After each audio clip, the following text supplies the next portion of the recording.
गैया खालि जोंनि टारगेटआ जाहैबाय BPF खौ जों बे BTC ओनसोलनिफ्राय माने फोजोबथारनांगौ आरो बेखौ BJP आबो मावगलांगोन बेखौ UPPL आबो मावलांगोन खिन्थु जोंनि जे भिजन आगोलनि बे ओरैहाय जे मानगोनां प्रमद बर' सारखौ फिन खेबसेबाव BTC आव चिफ बानायनाय आरो खोनाबाय दा गाइस EM राकेश ब्रह्म बिथांनि जे बायदि भाषण आरो जे बायदि राव नङा होमब्ला माने बिथांनि रावा ओरैबायदि राव खुनु माने उन्दै गथ'नि रावफोरनिफ्राय माने रासिन माने भेलुलेस आरो नङा होमबा माने बिथांनि भाषणानो जाहैबाय माने जाम्बानि खियाव माने थाम्फैयाबो बाया माने थाम्फैयाबो बै जाम्बानि खि होननानै जेरखम सिनायो थिग दिनैनि दिनाव राकेश ब्रह्म बिथांनि जेनाखि राव बेफोरबो बेबायदि भेलुलेस आरो रायजोफोर आरो लोगोफोर नङा होमब्ला दा बिनि सिगां आङो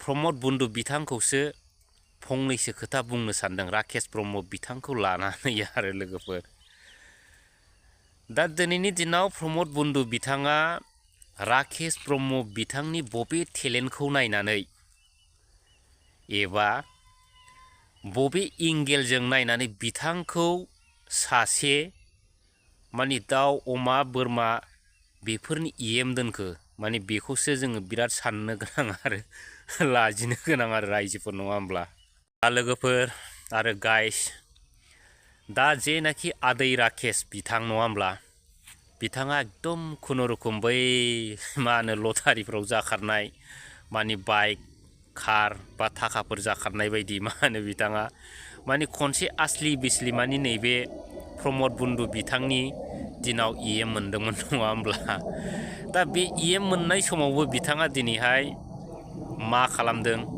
रायजो रायजोनि मोजां खामानि मावनांगौखौ बिथाङा दिनै बावजोबनानै बिथाङा मा खामानिखौ आखायाव लादों रायजोफोर BPF दोलोखौ फोजोबनायनि बा BPF दोलोखौ बुथारनायनिसो बिथांमोना बिराद गाज्रि माने फाव गोसोखाङो नङा होमब्ला दा बेफोरनो जाहैबाय BTR सरखार एबा प्रमद बर' बिथांमोन मावनो गोनां खामानि होननानै साननांगोन आरो लोगोफोर दा बिथांमोननि जेनाखि मावनो लानाय बे खामानिफोरखौ जोंनि रायजो रायजाफ्रा माने हमनो हानाय नङा आरो बुजिनो मोननाय नङा रायजोफोर दिनै बिथांमोनहा मानि थाखाय आन्दलन खालामदोंमोन बेखौ नोंथांमोना हमनो हादों दा दिनै बिथांमोनहा बुंनो थाङोब्ला मानि थाखाय जोंनि रायजो रायजाफ्रा जिउ बावदोंमोन बेखौ बुंनो हागोन ना दिनै सासे बिमाया मानो थाखाय फिसा गोमा जानांदों बिनि ओंथिखौ बुजिदोंना दिनै सासे बिमाया मानि थाखाय फिसाय गोमा जानांदोंमोन दा बिनि ओंथिखौबो बुजिगौना रायजोफोर आरो बिनि अनगायै गोबां जोंनि आइजोफ्रा जिनाहारि जानांदोंमोन मानो जानांदों नङा होमबा दा बड'लेण्डनि थाखाय जादोंमोन नङा होमब्ला दा दिनै बिथांमोनहा मा खालामदों बेखौ बुजिगौ दा दिनै बड'लेण्डनि नाम लानानै गोदै रायजो रायजा आइ आफा सारा माने जोंनि थागिबिफोरनो गोदै सिमां होनानै दिनै बिथांमोनहा फाइनालाव मा मावखो बेखौ सिन्था खालामदो दिनै बिथांमोननि जेनाखि मावनाय जेनाखि आन्दलन बे आन्दलनानो बुंनो थाङोब्ला माने BPFखौ फोजोबनाय मोनसे बिराद गिदिर माने संग्राम आरो आन्दलनसोमोन आरो दा नायदो रायजोफोर दिनैनि दिनाव बिथांमोनहा BTR सान्ति सुक्ति लाबोदोंमोन नङा होमब्ला दा सान्ति सुक्ति लाबोनायनि गेजेरजों बिथांमोनहा दिनै रायजो रायजाफोरनि मोजां खामानि मावनांगौमोन नङा होमब्ला नाथाय दिनै बै मावनांगौ खामानिफोरखौ बिथांमोनहा दिनै थुलु फुला दिनै बावजोबनानै मा खालामदों माने BPF दोलोखौ फोजोबनायनिसो मोनसे बिराद माने षड़यन्त्र लाबोगासिनो दं आरो दा बिथांमोननि जेनाखि आन्दलन बे आन्दलनानो जाहैबाय BPF दोलोखौ माबोरै बुथारगोन आरो माबोरै फोजोबगोन माने बेनो जाहैबाय बिथांमोननि माने रोखा माने नुस्रांलायनाय आन्दलन आरो रायजोफोर सिन्था खालाम लोगोफोर दा आदै राकेश नोंथांनि साननाय नोंथांनि जे खामानि मावनो लानाय बैफोर खामानिफ्रा दिनैनि दिनाव मोनसेबो जाफुंनाय नङा सिमाङावबो दासान BPF हान्जाखौ सिफायनायनि जेनाखि बाथ्रा बे बाथ्राफ्रा नोंथांनि गोसोआवनो लानानै था नङाबा दिनै नोंथांमोना दिनै बिराद माइनास जाना थांगासिनो दं आरो जाबोगासिनो दं। गोबां रायजो राजाफ्रानो बुंदोंमोन बिथांमोननि आन्दलनानो दिनैनि दिनाव बिपिएफखौ सिफायनायनि सोमोन नामा, रायजो राजाफोरखौ लथं फथं खालामनायनि सोमोन नामा होननानै गोबां मानसिफ्रा रायलायसोयो। परिबर्तननि नाम लादोंमोन बै समाव बिथांमोना, नाथाय दिनै रायजो राजाफ्रा खालि बर्तनसो जाबायलै होननानै रायलायो रायजोफोर। बिराद इन्टारेस्ट नङा होमब्ला? दा दिनै बिथांमोनहा जुग जुग बोसोर बिपिएफखौ सिफायनो नाजाया मानो, नङा होमब्ला? माब्लाबाबो बिथांमोननि सिमाङा जानाय नङा आरो सिमाङैनो जोबलांगोन आरो। दिनै बिथांमोनहा बिपिएफखौ थेर बेथेर खालामनो नाजायैनो दिनै फैगोन समफ्राव दिनै बिथांमोनहा माने इउपिपिएल हान्जाया माने गावसोरसो माने थेर बेथेर जानो थांगासिनो दं आरो जोबस्रांनो थांगासिनो दं। बेखौ रायजो राजाफ्रा फैगोन समावसो फिननाय होगोन। बै बबेबा अदालगुरि, बबेबा बाक्सा मोननै मोनथाम मोनब्रै मोनबा देरहानायखौ लानानै नोंथांमोना बिराद गिदिर गिदिर बाथ्रा बुंनानै जेबो लाब गैया, समखौल' नेग्रो। ओरैबायदि अबस्था आरो। दा दिनै बिपिएफ दोलोखौ बिथांमोना सानदों बै फाथिसिराय सिफायलाबायनाय बायदि सिफायलाबायबानो जोबगोनलै सानदों, नाथाय नेभार। बिपिएफ दोलोआ जाहैबाय मोनसे रिजनेल पार्टि। दिनै बिपिएफ दोलोआ मा मावदों मा मावाखै रायजो राजाफ्रा मिथिगौ, नाथाय नोंसोरबायदि बै दुगा मारा इउपिपिएल दोलोनि मानसिया दिनै नुनानैबो नुयै जानानै दिनै बखिलागासिनो दं, रोनावलागासिनो दं। बेफोर गासिबो दिनै नोंथांमोननि माइनास पइन्ट जोब। बेखौ हले सिन्था खालाम। आरो दिनै रायजो राजाफ्राबो दिनै बुजिनो सोलों, मा मावदों बिथांमोनहा, नङा होमब्ला लोगोफोर? आं बै समावनो बुंखादों आदै राकेश नोंथांखौ, नोंथाङा जुदि फिन खनसेबाव बिटिसिआव EM बा माबा मोनसे जानायनि गोदै गोदै सिमां दंबा बै सिमांफोरखौ गोसोनिफ्राय बरननानै गारहरदो होनना बुंखादों आं बै समाव नोंथांखौ। दिनै नोंथाङा सानदों नामा नोंथांमोननि दाउ अमा बोरमा फारामफ्रा माब्लाबा माब्लाबा बेमार जानानै लांदां जानाय, बेफोरबायदि स्किम सानदों नामा जोंनि नैबे बिपिएफखौ, नङा होमब्ला? दिनै सानदों नामा नोंथाङा माने बै खासि बिबार उरायनायफोरबायदि उरायलाबायनानै बबेबा जायगायाव उराय खारला लांजोबसिगोन जोंनि बिपिएफनि हान्जाफ्रा, सानदों नामा?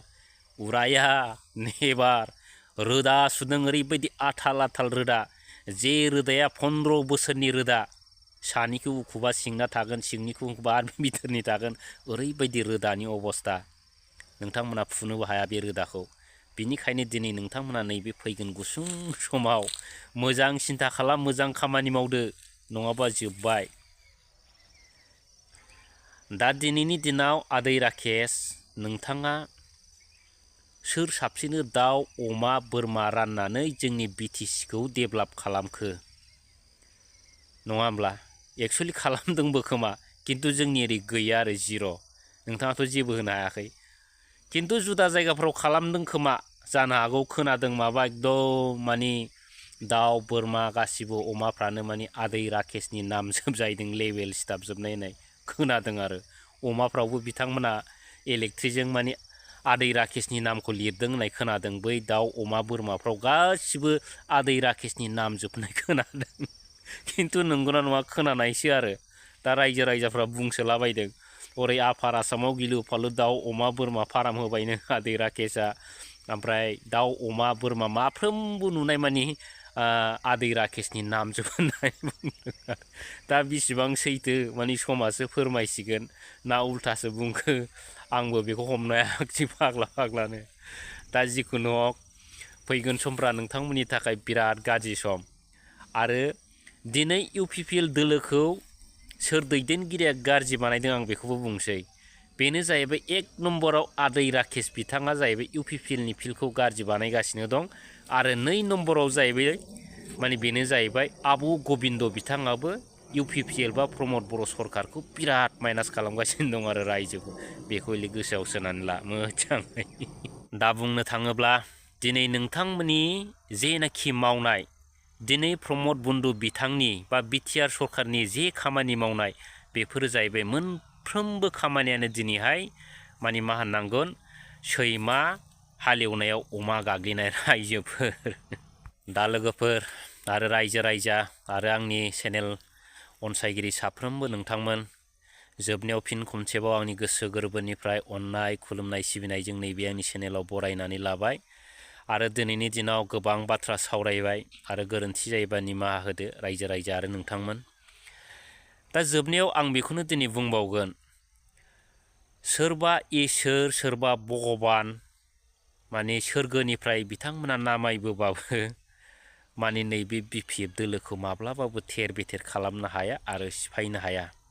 हेमेन्थ मामानि इसोरानो ओंखारथों, सोरबा बिस्वजित दैमारि बिथांनि इसोरानो ओंखारथों, सोरबा प्रमद बन्धु बिथांनि इसोरानो ओंखारथों, बे बिटिआर सरखारनि गासैनिबो इसोरानो ओंखारजोबथों, अब्लाबो नैबे बिपिएफ हान्जाखौ माब्लाबाबो सिफायनो हाया। दिनै जाय बिथांमोना हिंसा भाबै गोसो गाज्रियै दिनै बिपिएफखौ सिफायनो नाजागोन आरो सिंजों सिं जुजिबाय थागोन, बै हान्जाफ्रा दिनै फाइनालाव मा जागोन बिथांमोना गावसोरनो माने जोबस्रांनानै लाथिख' माने सेवहांगार जालांगोन आरो बै बनथमुरा गिदिर गिदिर जननानै माने सावनानै हांगार जानायफोरबायदि बिथांमोना गावनो गोमोरलांगोन आरो दा बै समखौ नेनानै थादो रायजोफोर। दा दिनै एसेयावनो दोनथ'बाय। Thank you.